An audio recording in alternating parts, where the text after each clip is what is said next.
Hey, Dulles family, we value so much that you watch with us every week. We are working as our church grows to bring Sunday mornings from Lightridge to you. So we're taking the first step in that by giving you the audio, the actual sounds of live on stage at Lightridge every Sunday, and some images.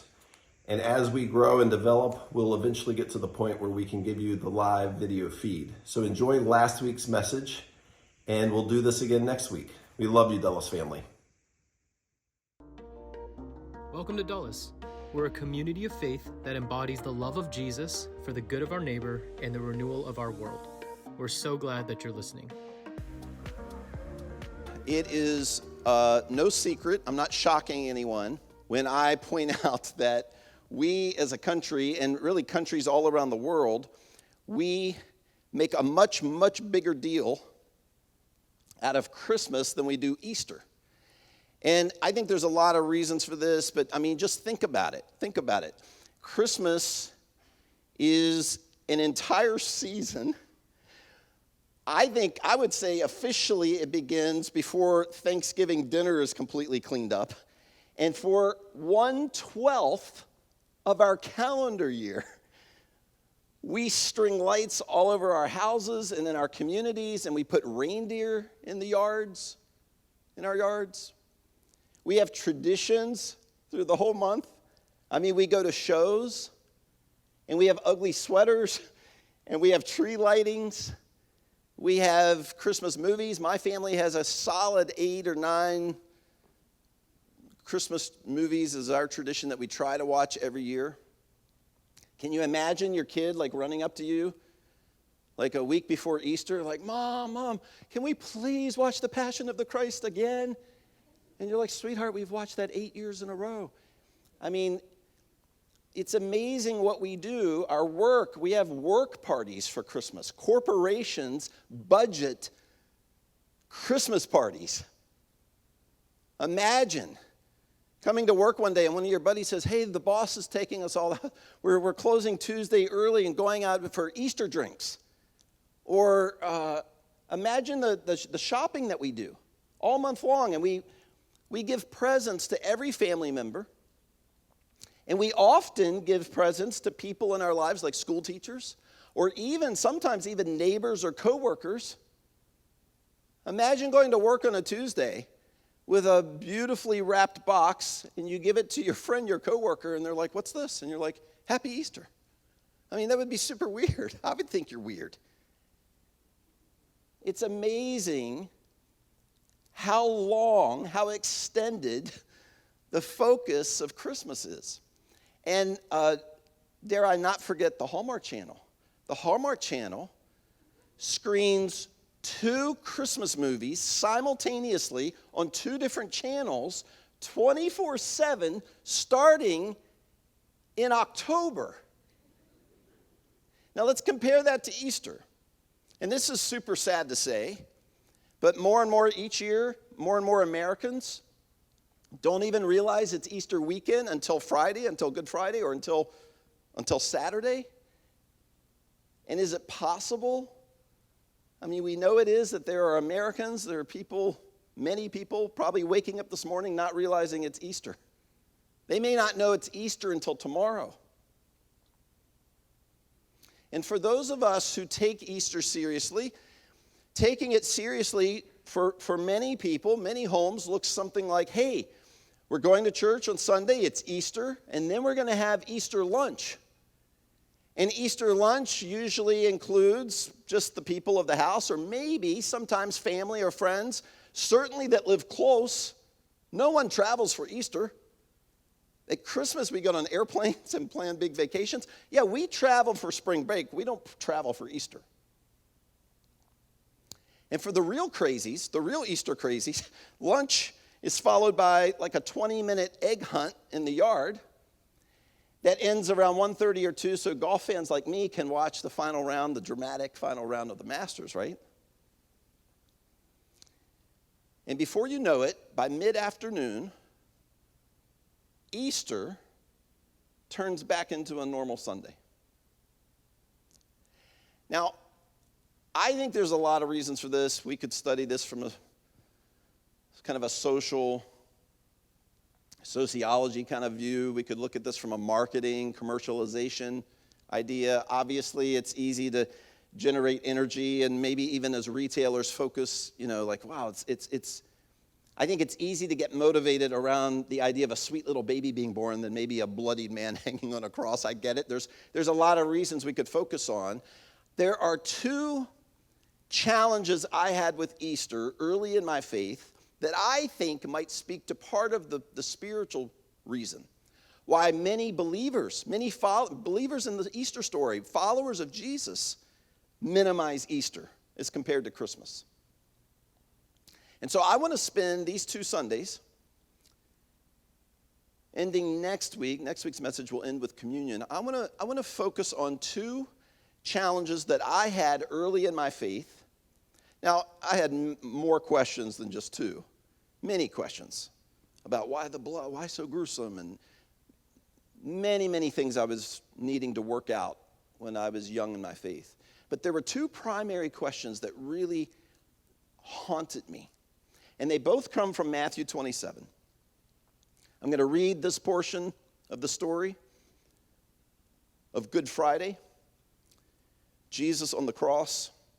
And I want to today just kind of unpack one of the thoughts, one of the struggles that I had that I think lead us to, we revere Easter, we celebrate it, but we minimize it when you think of what it actually represents.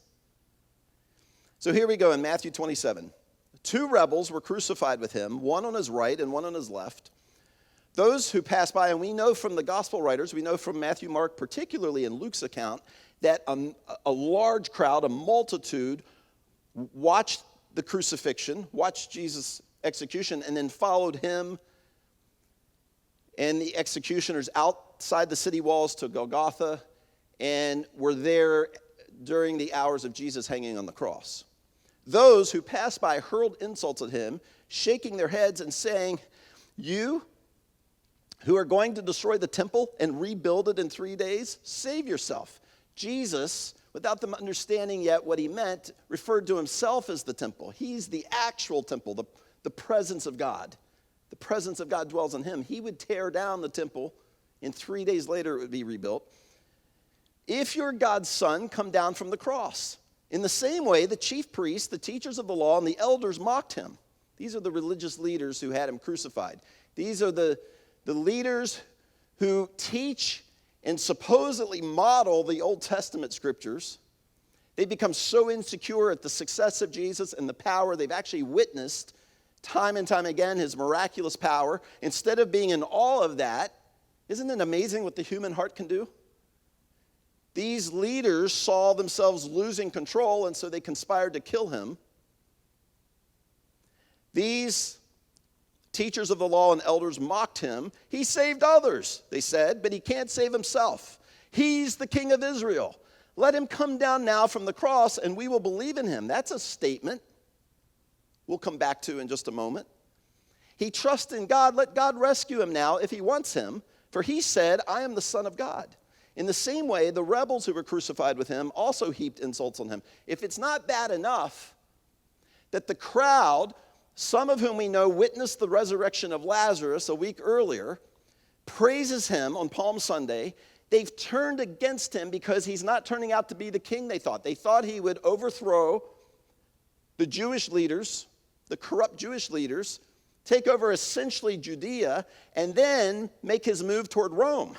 It would actually conquer Rome. That's what the people here impoverished by the Roman Empire are hoping for. That's what the Messiah will do.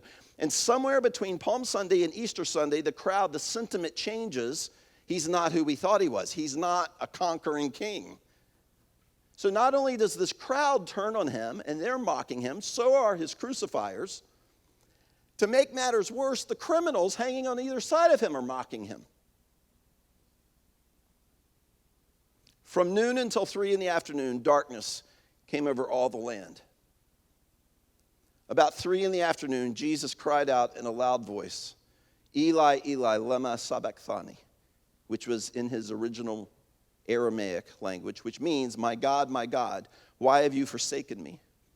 When some of those standing there heard this, they said, "He's calling the prophet Elijah." Immediately, one of them ran and got a sponge, and he filled it with wine vinegar, put it on a staff, and offered it to Jesus to drink. The rest said, "Now leave him alone. Let's see if Elijah comes to save him." And when Jesus had cried out again in a loud voice, he gave up his spirit. After the torturous crucifixion that began late at night, late Friday night, we would say late Friday night, early Saturday morning, in the Jewish day after sunset, all through the night, now hanging on the cross for hours, Jesus finally dies. At that moment, the curtain of the temple that had for hundreds of years separated the people from the presence of God, it was torn immediately when Jesus died, representing full access to God has been made. The earth shook, the rocks split, and tombs broke open. The bodies of many holy people who had died were raised to life. They came out of the tombs after Jesus' resurrection and went into the holy city and appeared to many people. I mean, that's the remarkable, that ending, these last couple verses, are what we celebrate today. It's just nothing in the history of earth compares to Jesus walking out of the tomb. And so did so many other people. There's life now where we never, ever thought there could be. I want to spend this first focus on Easter going back a little bit to Jesus hanging on the cross. Something that bothered me when I would hear my pastor read this, or every Easter season, when it was just talked about in the church, or I would read it on my own. Matthew 27:40. If you're God's son, come down from the cross. It bothered me every time. I just remember, and I still to this day, I know how the story ends. I understand. I'm fully aware of this whole story. I've studied it. I went to graduate school to study this. I still have this default back to my teenage years, in my 20s, when I would be bothered by the mockers challenging Jesus to come down off the cross. And I've wondered as a teen and in my 20s, and I still kind of find myself wanting this today. I want him to do it. Why doesn't Jesus come down off the cross?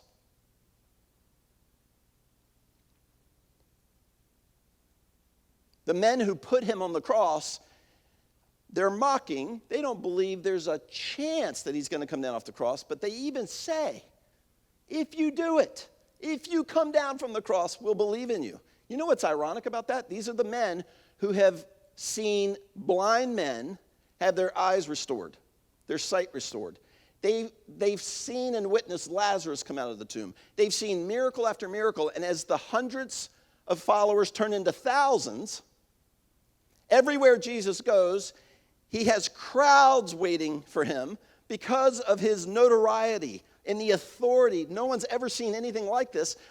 The Pharisees and religious leaders have been witnessing the same events, but their eyes, we're told that their eyes, their spiritual eyes are blinded, and their hearts are so hard that instead of falling to their knees like, how did you do that? You must truly be from God. You must be the Messiah. Instead, they are scripting a plan to end his life. And so these people, we already know, we have one account where Jesus says, I could perform another miracle right in front of your eyes and you wouldn't believe. He says that to their face. Even if Jesus comes down off the cross, their fear of losing power and the control of the people would overwhelm them to blind them from this. And yet, I so want him to do it. You ever see that just in our own internal justice? We want justice. We want to see something that's been so wrong or so ugly, or people believe something. You want to see it made right. We've all experienced this. We all have examples of this. You ever known something to be true? And there's someone or there's a group of people who've witnessed it or they were part of the story and they could just verify it. They could just speak up and verify, no, we were there. And maybe they're like on vacation or they're out of town or maybe they don't speak up because they're just humble for some reason. Like and you so want them to say, I was at that Super Bowl. Tell them. Or I had this experience in 2003. I was a young pastor here in the Dulles area. I hadn't been leading a church very long. And for those of us natives here to the area, we got to watch for several years the Smithsonian build the new Air and Space Museum here off of 28. It's just fascinating when the big observation tower finally went up. And it was just, I'm a space geek and just was totally into it. And so what does a space geek do who's a young pastor? He invites the Apollo astronaut who walked on the moon, who has a very compelling faith story, to come speak at our church that Sunday morning, and then go to the Air and Space Museum the next day. And I couldn't remember his name, and just researched it quickly, and it was Charlie Duke. Charlie Duke was the lunar module pilot on Apollo 16. He was one of the 12 people, one of the 12 humans to walk on the moon. He replied and said, oh my gosh, I'd be so honored. Now, no joke, I was like, do you have a speaker's fee, a speaking appearance fee, And he said, well, I do, and I don't want to tell you what it is, but I don't charge churches. If you want to give me something, that's great, but I love to come and encourage churches. Found out his speaker's fee was $20,000. So he came, his wife Dottie, Amy and I picked them up at Dulles, went to dinner. It was just one of the most surreal experiences, really, of my life. I don't want to be too dramatic, but it really was. And so he speaks at church on Sunday morning, and then we get to take him. So the Air and Space Museum opened on a Monday morning, the 100th anniversary of the Wright brothers flight, which I just thought was super cool of the Smithsonian to do that. So that's, we'll take you guys to they were like, yeah, we'd love to go with you. So we got to go on opening morning to the new Udvar Hazy with Charlie and Dottie Duke. And pulling into the parking lot, I couldn't believe he said this. He said, now listen, when we get inside here, I don't want anybody to know I'm an Apollo astronaut. And I was like, what? And he said, no, I just want to experience it like a regular person. I just don't want any. And I was like, no. And so we go through, and it was just he's telling us about, different I flew in that airplane, and, I tested it. And then, no joke, we get to this, going back to where the space shuttle is, back to the space, what is that room? The space room. To the left, there was this display, an exhibit, and this girl, this young lady, 20, 21, 22 years old, works for the Smithsonian, is talking about what it felt like to be an Apollo astronaut and to walk on the moon, and she has a glove, one of the Apollo astronaut space gloves, and she's passing it around and letting people try it, and she's explaining, this 21-year-old, what it was like. And I'm looking at Charlie Duke standing 3 feet from me, smiling like, this is the moment. And he just looks at me, I'll never forget, he looks at me like this. And he's like, the look said to me, don't do it, Brad. Don't tell these people I walked on the moon. Don't tell this young lady she has no idea what she's talking about. And the humility, just super humble. And I just wanted to see the looks on the faces of the people there, right? I mean, wouldn't that be super cool? You know what I would really like? I would love it if the gospel writers, the eyewitness account record keepers, Matthew, Mark, Luke, and John, I would love it. Can you imagine if writing their story, they're telling us about the looks on the faces of the people who crucified Jesus when Jesus does it? He levitates himself off the cross and comes and stands right in front of them. Yeah, I'm the Son of God. Man, as a 19, 20-year-old, I just so wanted that. And still to this day, I've been preparing for this in the last month. I just found myself again, like my heart racing just a little bit, like, man, you could have turned the world upside down in that moment. That was my thought like 3 weeks ago. Like, yikes. Pastor Brad, what are you saying? All right, so let's dive into this a little bit more. If you're the Son of God, if you're God, and there's something about that statement, I've never made this link, like that sounds familiar. If you're the Son of God, if you're God's Son, if you're God in the flesh, and this is the first year, it maybe takes me, maybe my next great revelation about Easter will be another 30 years from now, but it just clicked with me this year, Matthew 4. Earlier in Matthew's account, at the start, Jesus is getting ready to go public. He's about to declare and demonstrate that the power of God's time and space and his presence has arrived with him, his kingdom. And to prepare, he goes out in the wilderness to pray and fast and be in total alignment with the Father's heart.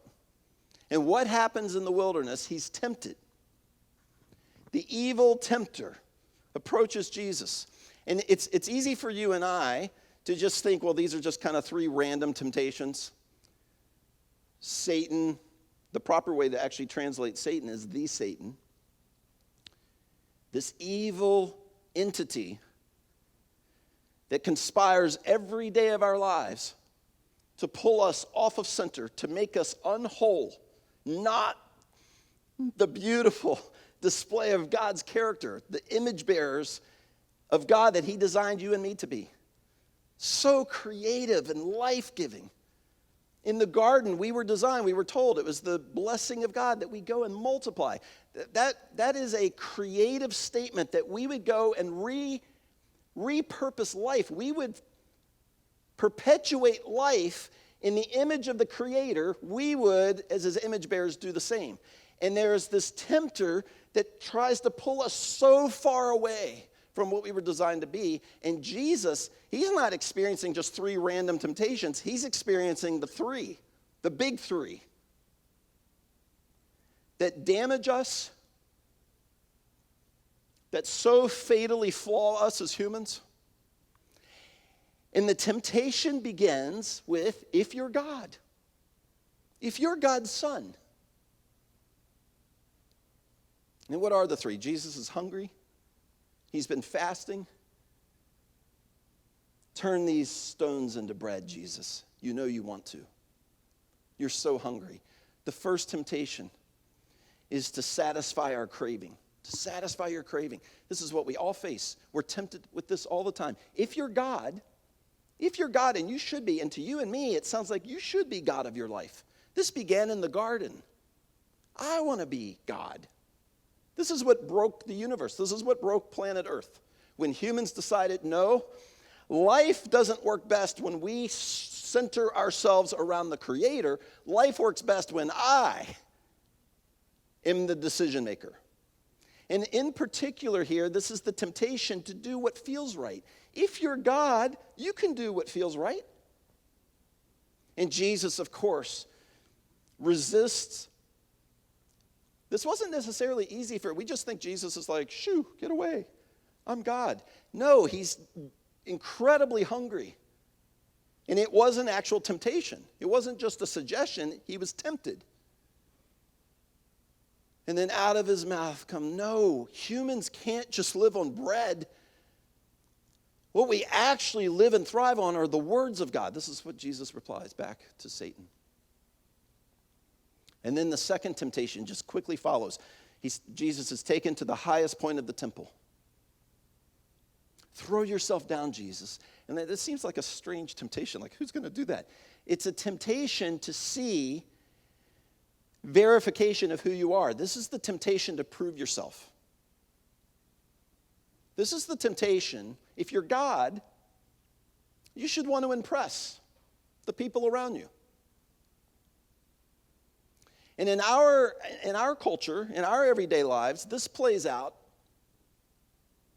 as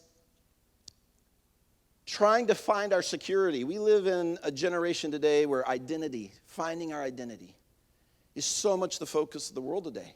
And the truth is, we've all lost our identity. Humans are broken. Our identity is messed up. We were made to be the perfect reflection of the love of God, the creativity of God. And Jesus is being tempted not to display God's plan and God's perfect character. Jesus is being tempted. Throw yourself down and let's watch let's watch the host of heaven come and rescue you and protect you. Satan is actually using scripture here. He uses Psalm 91. Lest your foot be dashed against a stone. God will protect you.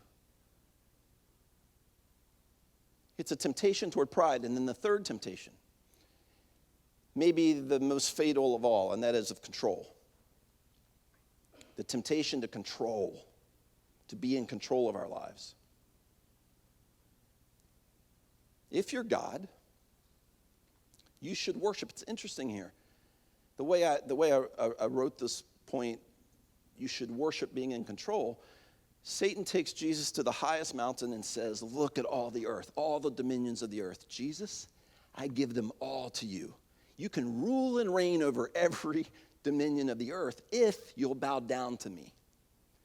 Now, the temptation to you and me isn't that you and I would literally kneel down before Satan. I mean, that's just super weird, and nobody would do that, and it's like cultic sounding, and we see like weird horns and blood, That's not the real temptation here. To bow down is to worship, to center our lives around me being in control of my life. Jesus, I'll put you in control if you'll bow down. And what's amazing is Jesus is actually at the very start of him launching the kingdom of God into our broken world. He's facing the three temptations that you and I face regularly. The temptations that derail us. Our pride is tapped. We want to elevate ourselves. We want to prove our significance. That's really what trying to impress others is. We try to impress others with our success or talent. I mean, it's crazy. It's ridiculous what grown adults will do out of our own insecurity. Things we do or innuendos we drop about cars we drive or places we've been. It's giving in to that temptation that has ruled and reigned the earth. And Jesus is resisting each one. I'm going to walk the character of God. I'm going to live the purpose of God. Jesus' temptation to choose power and pride and what feels right in the moment. Not only are they temptations that you and I face, they're the same temptations he faces on the cross when the mocking crowd is used by the evil one. The evil entity, Satan, who wants to upend everything of God's plan and now his restoration plan, is trying one final attempt using the hardened hearts of the mocking crowd. One last attempt to get Jesus to choose pride or control. He's been betrayed by one of his followers, one of the 12. He's now being denied 3 times by Peter. He's all alone on the cross. Isn't this the perfect moment to come down from the cross? I mean, he's being dared. My gosh, when you know you can do something, when you know you can pull out the Super Bowl ticket or you can show the photograph or don't you want to when you're being mocked? You weren't there. No, you can't do this. And he has the power to do it. And this is the beauty of God's power. They're insinuating he doesn't have the power, that there's a weakness. Jesus is just like any other person. There's no way he can come down off the cross. He's powerless. When actually, Jesus shows us his remarkable power by choosing to stay on the cross. His power is seen by choosing, making the choice, like he did in the wilderness, to resist what's easy, to do what feels right, to take control of the moment. He stays in the plan of the Father. And in doing so, he demonstrates the full extent of his power, which is to allow our need for control, our lust for power, our overwhelming desire in choosing to do what's right in the moment. He takes all of that brokenness onto himself, and the net effect of these choosings of ours, of us giving into these temptations, I want to rule I want to react, I'm going to be defensive, I'm going to defend why I'm being defensive. I mean, it's crazy the things we do as human beings that hurt others and just hurt ourselves because we want to be in control. And the net effect of our giving into these temptations is death.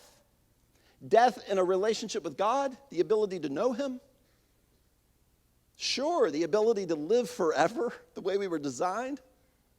But our ability right here in this life to walk out of guilt and mistakes. Andrew referred to this earlier, I thought so well with the song, the setup.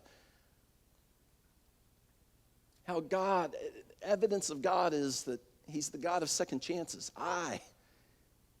And evidence of God's love because of the second chances offered to me.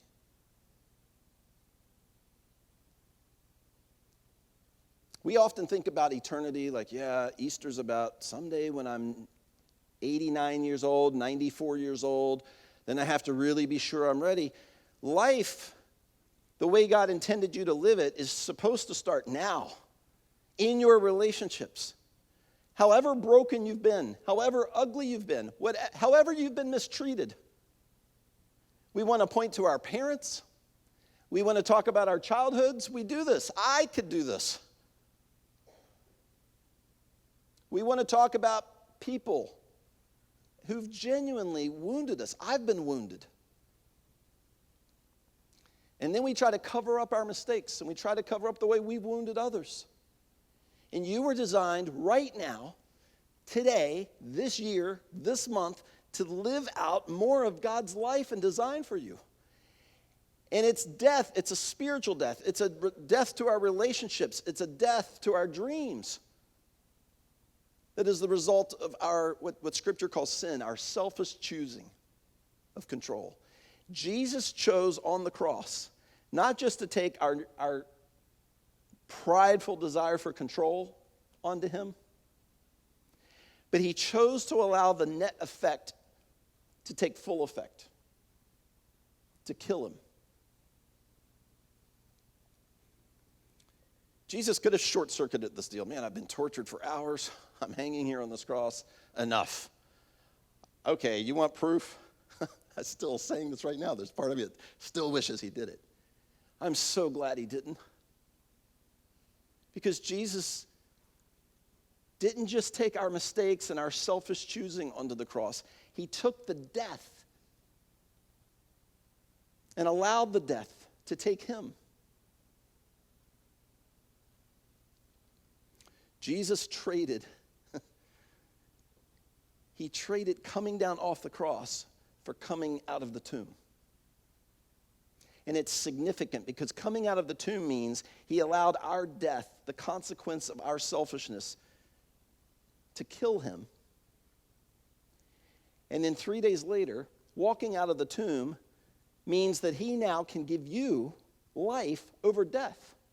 The thing that you thought was irreversible, the mistake that you didn't think you'd ever outlive, the way you've been hurt or mistreated, whatever you can point to in life, it's not bad enough or dark enough, it's not death enough for Jesus' power to be extended to you and me.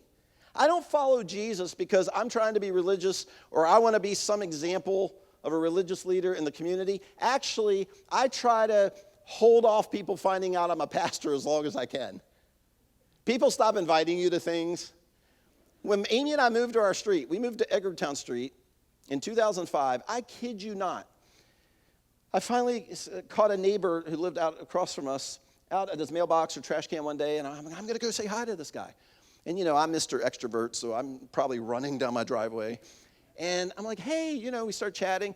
And at some point in the conversation, he says, hey, can I just be honest with you? I'm just going to be really real with you. You seem nice. Our neighbors are super freaked out that you moved in here. This is the first thing one of the neighbors tells me. And I'm like, what? And he said, aren't you a pastor? And I'm like, yeah, the neighbors don't like it. I was like, dude, seriously? He became a good friend. Yeah, it's just, I'm not trying to impress anybody. I ran from this gig, as my mom and dad know, for about 6 months when I thought, oh no, God wants me to pastor a church. I stopped going to church. It so freaked me out. I followed Jesus for one reason. He took the things that make me dead inside, or make me look like a dead version of what I was supposed to be, what I was supposed to sound like, the friend I was supposed to be. The forgiver, the quick to forgive, the creative life giver, the encourager. He took all the stuff in my life and my heart that kills that ability, that deadens it, and he took it into the tomb. He became that death. And then when he walks out on Easter Sunday, it's like, wait a minute. It's not just another magic trick or amazing miracle, like, wow, now he can do that. It's that if you have power over death, there's nothing else. You're all powerful. He can undo anything from your past. Anything you've said, anything you've done, anything that you think is lost forever, he can turn into life because he stayed on the cross and endured the full consequence of our control and our pride and our choosing to do what feels right in the moment. Thank God he didn't choose what felt right. And he didn't choose pride. And he didn't take control of the moment. But not only that, he allowed your doing so and my doing so to put him in the tomb. So on this Easter Sunday, I'm going to just challenge you with a couple of things. Come back next week. We're going to go a few verses later where Jesus says, my God, why have you forsaken me? That haunted me for years. Like, this is a holy moment. Jesus has followed through. He's obeyed. He prayed the last night in the garden. If it's your will, would you take this cup from me? Can we do plan B? But he stays on plan A and he suffers and endures and he's on the cross and now the Father abandons him. When you dive into it, it makes perfect sense, and I'm so grateful. We're going to look at that next week. I'm going to read from Paul in 1 Corinthians, and then I'm going to just challenge you to pray this prayer. We're going to put it on the screen. And listen, don't be afraid to pull out your phones and take a picture, take a screenshot of the screen of this prayer. I'm going to ask you to pray this prayer every week, okay? So get ready for that as I read Paul. Paul writes in 1 Corinthians 15, for what I received, I passed on to you as of first importance. Like the most important thing I've said or will say or will teach. That Christ died. He wasn't just tortured. He didn't experience just a lot of bad consequences for you. He actually went all the way and died for our sins according to the scriptures, that he was buried and he was raised on the third day according to the scriptures, and that he appeared to Peter and then to the 12. After that, he appeared to more than 500 of the brothers and sisters at the same time, most of whom are still living, Paul says, though some have fallen asleep now. Then he appeared to James, then to all the apostles, and last of all, he appeared to me also. This is one of the most powerful scriptures in the New Testament. Paul is saying, it's not just rumor. There are countless eyewitnesses who have spoken to Jesus and experienced him on this side of the tomb. Jesus is alive. He actually has beaten death. All those things in relationships. There's so many people today afraid of relationships. I can't tell you how many people will tell me, I'll never trust marriage again. I'll never allow myself to get too close to somebody again. That's death. We're speaking death when we say those things. This world has the ability to snuff out of us what we were made for in community and friendship.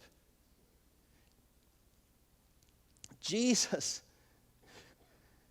makes us alive where we've been dead. Here's the prayer. If you're new here today, if you've been with us all year, It doesn't matter. It doesn't matter where you are on the spectrum, the spiritual spectrum of belief or investigation. Maybe you're curious. I'm going to ask you to consider praying this. Certainly those of us who believe and follow Jesus. Okay. This is my closing prayer, and I'm going to read it. I want to get every word right. Jesus, open my eyes to how broken I am and unable to become who you made me to be. My need for control and my pride leave me without a way to become whole. But no, that's not actually true. I know now that you were broken by my sin, so I can now be made complete and guiltless because of your power over death itself. Make me alive in every part of me, Jesus, as I fully give you my life. And if you've never done that before, if you've never given Jesus your life, it's really that simple. Jesus, I don't have it all figured out. I've got so many questions about Easter, and there's so much that I don't know, but Jesus, I know you are compelling me toward you. I know I'm experiencing your reality. Jesus, I choose to give you my life.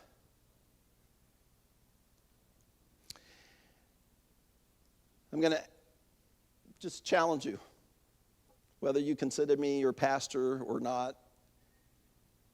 Join us again next Sunday, and then we are going to conclude by celebrating at the Lord's table with the cross made possible for us, taking into ourselves